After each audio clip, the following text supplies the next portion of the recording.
Okay, so I recorded this video once before and the mouse didn't quite line up, so all my examples were really hard to understand. So I'm re-recording this.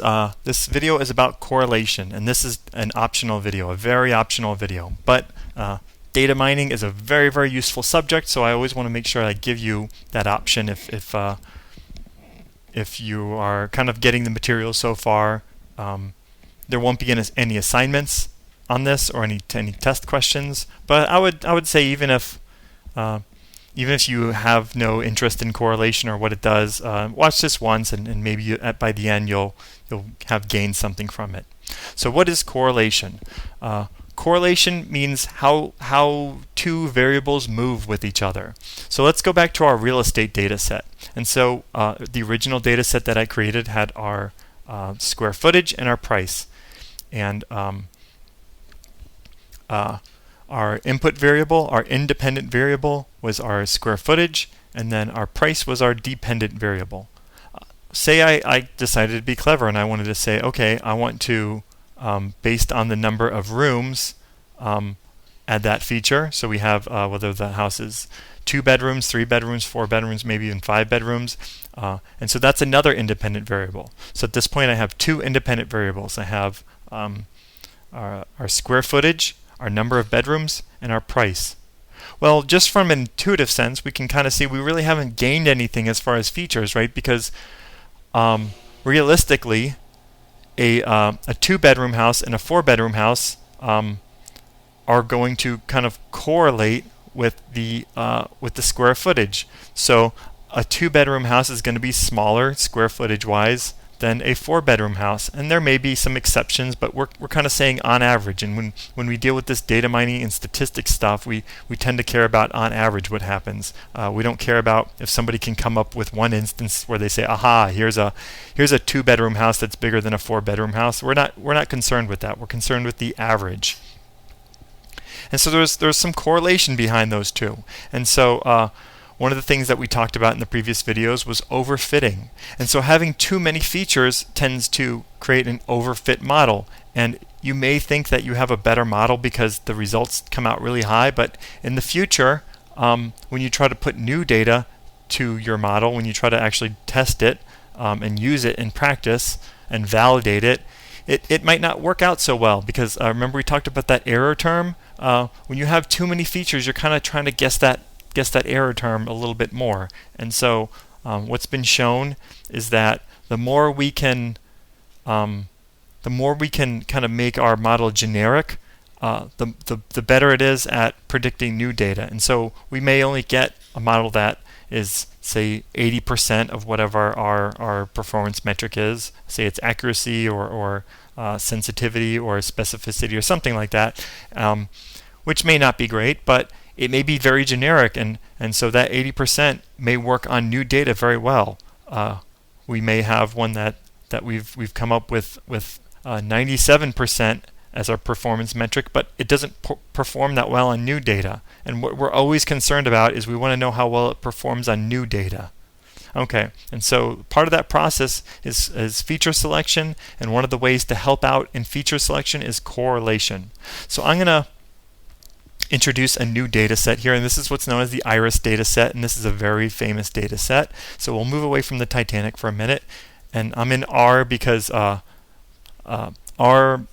is kind of a statistician's tool. I don't really have a stats background myself. I just kind of know enough to get around, but it makes it so you can do data analysis and generate these statistics very, very easily. So I'm just going to run a summary on that IRIS data set, and so we can see we have sepal length, sepal width, petal length, petal width, and species. So we've got 4 independent variables and then one classification that's going to be our dependent variable, and that's our species, and we have 3 different species. So 4 independent variables, 1 dependent variable, and that dependent variable is a classification. We have 3 different classifications.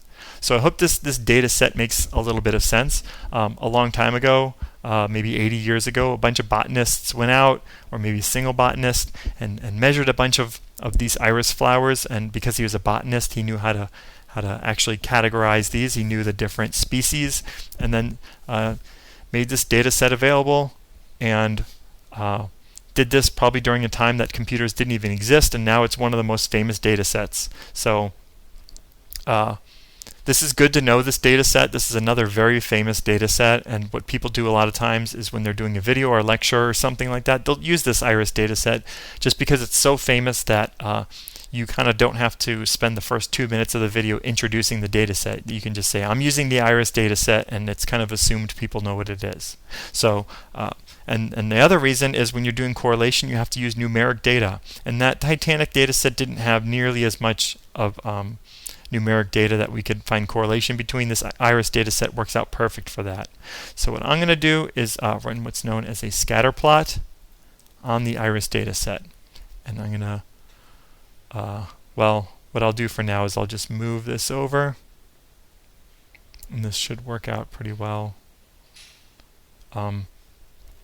So what do we have here? This is our scatter plot. So this is each individual attribute plotted against the other. And what you can kind of see here is that some have some sort of shape to it. So don't worry about species. This one kind of looks a little bit different because this is a classification, and we classify it in 1, 2, or 3, and that's kind of why we see these weird vertical things. So don't worry about that too much. We're kind of concerned with this upper area here. So what you can see is this kind of seems like there's some correlation between as we increase the petal length, we also increase the petal width.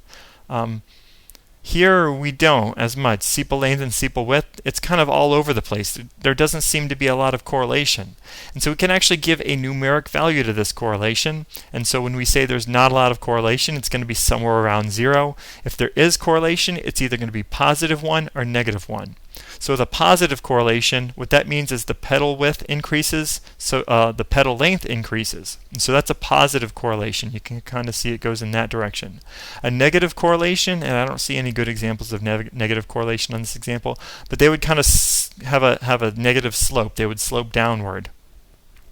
But they're still highly correlated. It's just in the other direction. And so what that typically means is one goes up, the other goes down, or as one goes down, the other goes up. But it's when you have values around 0, you're just saying there's no correlation at all. So let's actually run the correlation function here. And where does it correlate? Oh. And basically what I have to do is I have to remove the species because the species is not numeric, so we can't really do correlation against that. But let's and I'll move this over a little bit so we can kind of have these side by side. Okay. So which ones had what looked to be a lot of correlation? Well, petal length and petal width, right? So let's check that on this little matrix here. So we have our petal length, and then let's match it against the petal width. Well, 0.96, that's a good value, right? That's highly correlated. That means it's near 1. So that means they're highly correlated. The sepal length and the sepal width don't look like they're correlated much. And as we can see, this is a value that's kind of near 0. It's -0.11, and that's kind of a value near 0. So, and as we can see here, they don't seem to have a lot of correlation amongst themselves. When we're doing feature selection, basically we don't want to accidentally take features that are kind of close to each other. So, so say we're doing some feature selection, and we took petal length and petal width, and we threw out other features. Well, petal length and petal width, they're highly correlated. They're essentially the same thing. And so what we might want to do is combine these two into one that's just called petal size, and that might be a better thing to combine that than throw out others. And then we're not confusing our estimator, our classifier, our evaluator by having too many variables that kind of do the same thing. So that's the whole purpose of it, is to essentially figure out or help figure out which values to select in your feature selection. And there's much more complicated ways of doing feature selection. You can just use correlation if you just have 2 pieces of data and you want to know if they're correlated or not. So say I'm a realtor and I have my square footage and my price, and I say, well, I don't know if there is even a correlation amongst these. I just want to know if there's a correlation, if this is something I should investigate. And so you'd run your little correlation function against the 2, and you could see, okay, these are actually highly correlated. This is something worth investigating. So that's what correlation is. It's used a lot in statistics. It's used a lot in data mining. But as I mentioned, this is an optional video. One of the reasons is because I I did this in R. Another reason is I know you're kind of overloaded with material anyway. So just watch this video once, consider it an optional video, and hopefully you've kind of gained some information from this.